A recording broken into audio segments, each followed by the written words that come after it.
On our trip, she said, I found someone who makes me feel alive. This is done, so I took the first flight back and changed the locks. She came back a week later to an empty apartment and a lawyer's letter. My world exploded right when I was about to change it forever. I never thought a single sentence could shatter my entire future, but the moment she spoke those words, everything crumbled, and I couldn't stop the train wreck that was coming next.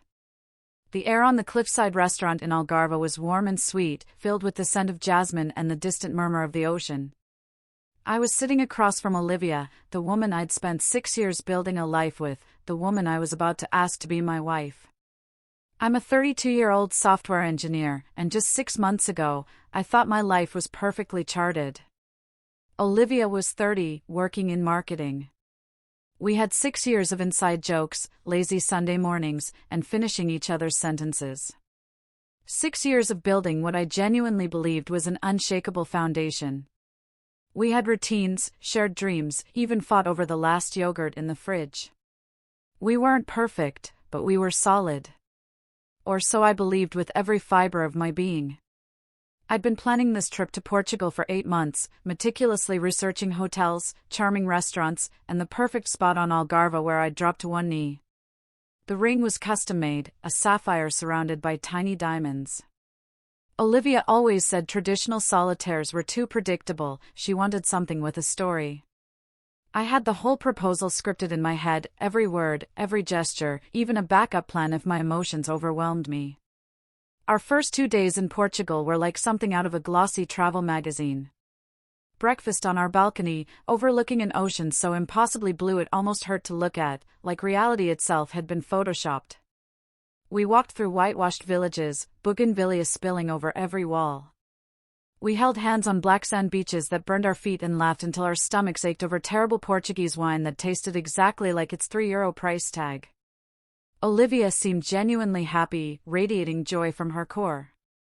I remember taking a photo of her with the sunset behind her, thinking, this is it.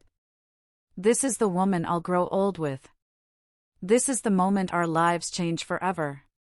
Then, on day 3, something shifted. It was subtle at first, but once I noticed it, it was unmistakable. She mentioned wanting to try a morning yoga class at the resort. Fine by me, I'm not a yoga guy. So, I went for a run along the coast, breathing in the salt air, feeling profoundly grateful for my life. But when she returned 2 hours later, she was different. She was glowing, yes, but it wasn't the calm, meditative glow of yoga.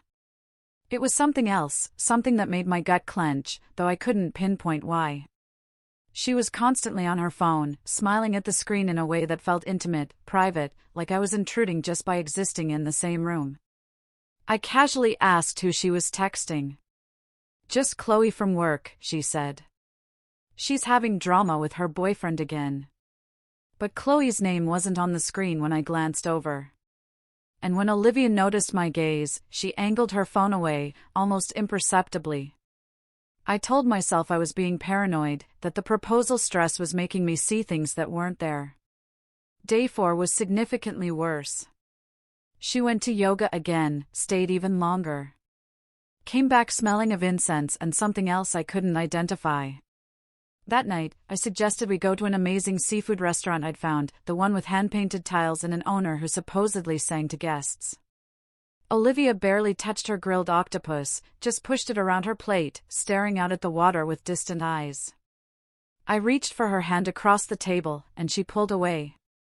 Not aggressively, but definitely deliberately. I'm just tired, she mumbled. The sun is really draining me. You know how I get. Back in the room, I tried to initiate intimacy, hoping physical closeness would bridge whatever growing chasm was forming between us.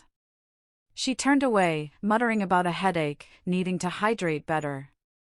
I lay there in the dark, listening to her breathe, listening to her phone buzz quietly on the nightstand, feeling something cold and heavy settling in my chest like a stone. Day 5 was the day everything exploded. The day my carefully constructed future collapsed like a sandcastle at high tide.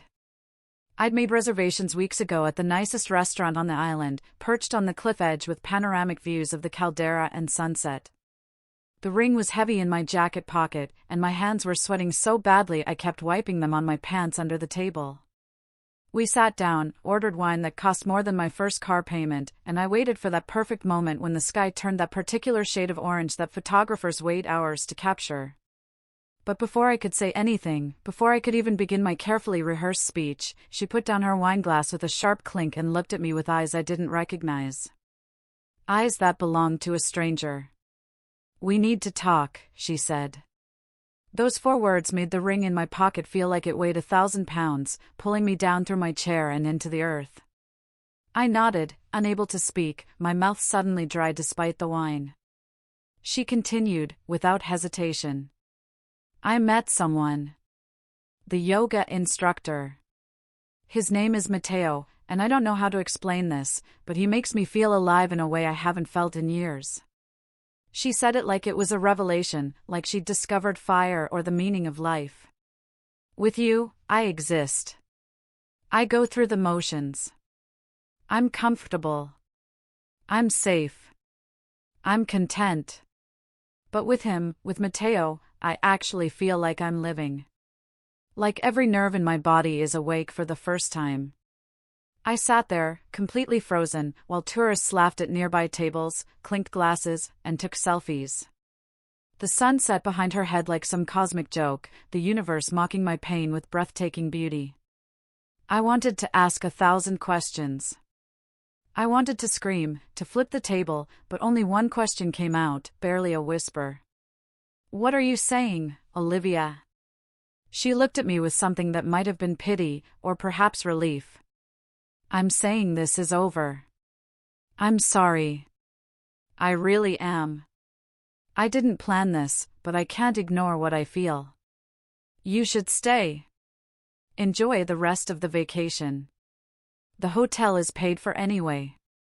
I already talked to Matteo, and I'm going to stay at his villa for the rest of the week." The ring burned a hole in my pocket.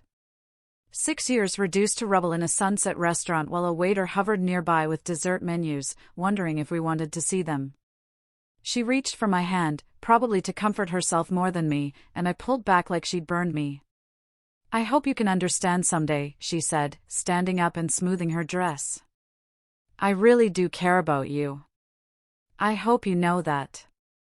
Then she walked away, her sandals clicking on the stone floor, leaving me sitting there alone with 2 glasses of wine, a basket of bread, and a $3,000 engagement ring that suddenly meant absolutely nothing.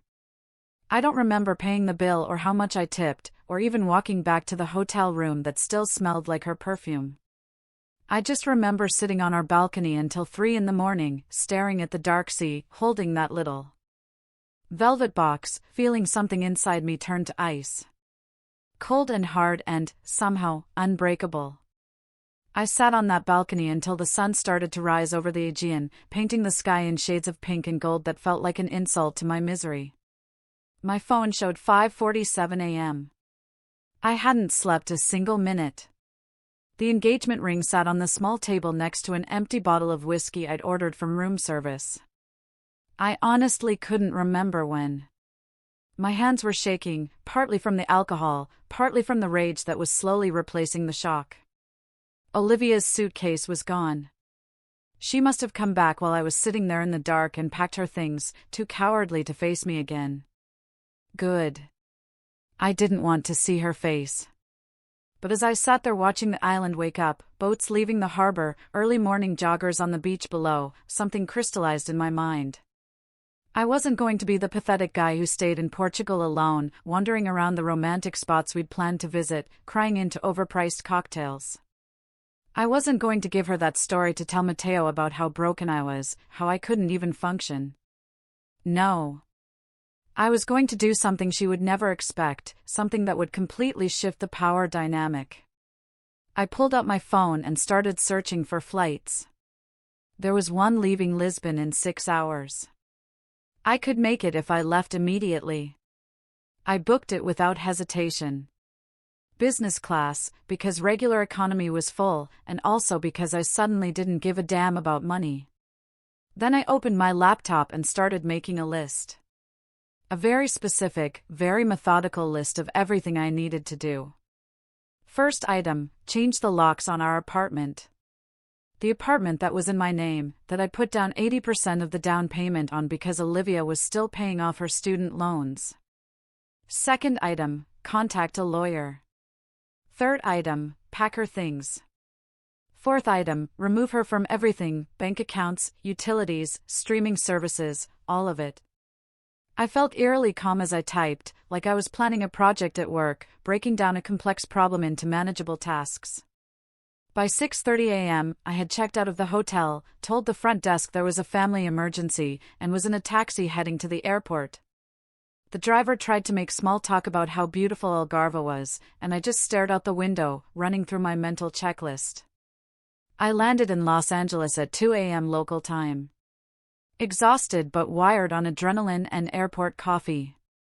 The first thing I did was call a 24-hour locksmith service, the kind that charges triple for emergency calls. I need my locks changed right now. Tonight. I can pay whatever you want. The guy on the phone heard something in my voice that made him not ask questions. He arrived at 3 a.m. with his equipment, a middle-aged man with tired eyes who'd probably seen every kind of domestic situation imaginable. Bad breakup? He asked while drilling out the old lock. Something like that, I replied, watching him work with a satisfaction that felt almost physical. By 4 a.m., I had new keys, and the old ones were in the trash. Olivia's keys, the ones she'd had for 4 years, were now useless pieces of metal. Next was the lawyer, but that would have to wait until business hours. I tried to sleep but couldn't. So instead, I started going through the apartment with garbage bags and boxes. Every item that belonged to her, every piece of clothing, every book, every makeup product, every single thing, went into boxes that I labeled with a black marker in neat block letters, Olivia's belongings. Box 1 of 15. It took me 6 hours to pack everything. I was meticulous about it, careful, even making sure nothing was damaged, because I didn't want to give her any ammunition to claim I destroyed her property. Her winter coats, her collection of scented candles, the blender her mother gave her, the throw pillow she'd insisted we needed. All of it went into boxes. I even packed the photos of us together, every single framed picture wrapped carefully in newspaper. By noon, I had 15 boxes stacked in the living room, and the apartment looked completely different, like she'd never existed there. At 9 a.m., I called my lawyer, Ethan, who'd been my friend since college. Ethan, I need your help, and I need you not to ask too many questions right now. I explained the situation in clinical terms. No emotion, just facts. Olivia and I had been together 6 years. The apartment was in my name. We had some shared accounts that needed to be separated. She had abandoned the relationship while we were on vacation. Ethan was quiet for a moment, then said, "Come to my office at 2 p.m. We'll handle this." At 1 p.m., I called Olivia's parents, David and Maria, who'd always treated me like the son they never had. This was the hardest call I'd made all day. "Maria, it's me. I need to tell you something, and it's not easy." I explained what had happened in Portugal, keeping my voice steady, not editorializing, just stating facts. Maria started crying. "Oh, honey. Oh, no. We had no idea. She hasn't called us." David got on the phone. "What do you need from us?" "I have her belongings packed. 15 boxes. I can bring them to you, or I can put them in storage, but I can't have them here. I'm sorry to put this on you, but I didn't know what else to do." David's voice was firm. "Bring them here. We're so sorry. You didn't deserve this." I rented a van and drove to their house in Orange County that afternoon after meeting with Ethan. Loading and unloading those boxes felt like shedding weight with each one. Olivia's parents helped me unload, both of them looking shell-shocked and older than I remembered. Maria hugged me before I left. "You're a good man. She made a terrible mistake." By 8 p.m., I was back in the apartment, now truly mine and mine alone.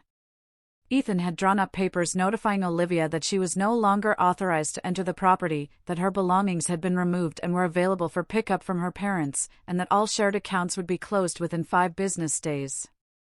He'd also prepared a formal letter ending any legal cohabitation status we might have had. The letter would be sent to her via email and certified mail, carbon copied to her parents' address. I stood in the middle of my living room, looking at the empty spaces where her things had been, and did something I hadn't expected. I smiled. Not a happy smile, but a satisfied one. I had taken control. I had refused to be the victim in this story. Olivia was probably still in Portugal, posting sunset photos with Mateo, thinking I was back home crying, thinking she could return in a week and we'd have some big emotional conversation where she'd explain herself and I'd eventually forgive her, or at least give her closure. She had no idea what was waiting for her. I poured myself a drink, sat on my couch, our couch, my couch now, and allowed myself to feel the exhaustion. I had been awake for over 40 hours, had flown across the Atlantic, had dismantled a 6-year relationship in less than a day. Tomorrow, I would block her number, remove her from all my social media, change passwords on everything. But tonight, I let myself sit in the quiet apartment and feel something that surprised me, relief. Whatever happened next, I had made my choice. I had chosen my dignity over waiting around to be hurt more. And that felt like the first honest thing I'd done in days. The week that followed was strange, almost surreal in its calm. I went to work. I hit the gym every morning. I started seeing a therapist Ethan recommended who specialized in sudden relationship trauma. I didn't cry. I didn't rage. I just moved forward with the same methodical precision I'd used to pack those boxes. My phone stayed silent, which meant Olivia still hadn't tried to come home. Ethan sent the legal documents on day 3 via email and certified mail to her parents' address, since we had no other reliable way to reach her. On day 8, my phone exploded. 17 missed calls from Olivia, a dozen text messages that I didn't read, voicemails I deleted without listening to. I'd blocked her number the day after I got back, but she'd started calling from different numbers, probably borrowing phones from people at the resort, or maybe even Mateo himself. I didn't answer any of them. Every single communication went through Ethan now. That was the boundary I'd set, and I wasn't going to break it for anything. On day 9, my building's doorman called me at work. "Mr. Peterson, there's a woman here claiming to be your girlfriend. Says her key doesn't work." I felt my heart rate spike but kept my voice level. "Her name is Olivia. She's not my girlfriend anymore. She's not authorized to enter the building or my apartment. If she causes any problems, call the police." "Understood, sir." That evening, when I got home, the doorman handed me an envelope. Inside was a handwritten letter, 4 pages in Olivia's distinctive, loopy handwriting. I threw it in the trash without reading it. Whatever she had to say, whatever excuses or explanations or apologies she'd crafted on her flight home from paradise, I didn't need to hear them. The facts were simple. She'd chosen someone else. She'd blown up our relationship for a vacation fling. And now she had to live with the consequences. Ethan called me that night. "She contacted my office. She wants to talk to you. Says this is all a misunderstanding. That the guy in Portugal meant nothing and she made a mistake." "What did you tell her?" "I told her that all communication goes through me. That her belongings are with her parents and that you're not interested in any further contact."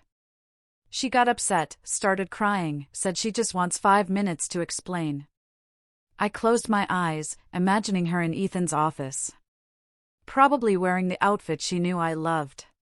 Probably using the voice she used when she wanted something. Tell her no. Tell her there's nothing to explain. She explained everything perfectly in that restaurant in Portugal. 3 weeks went by. The certified mail came back, signed by Olivia's mother. The legal documents were official. I changed my phone number, something I'd been putting off because it felt so final. but final was exactly what I needed.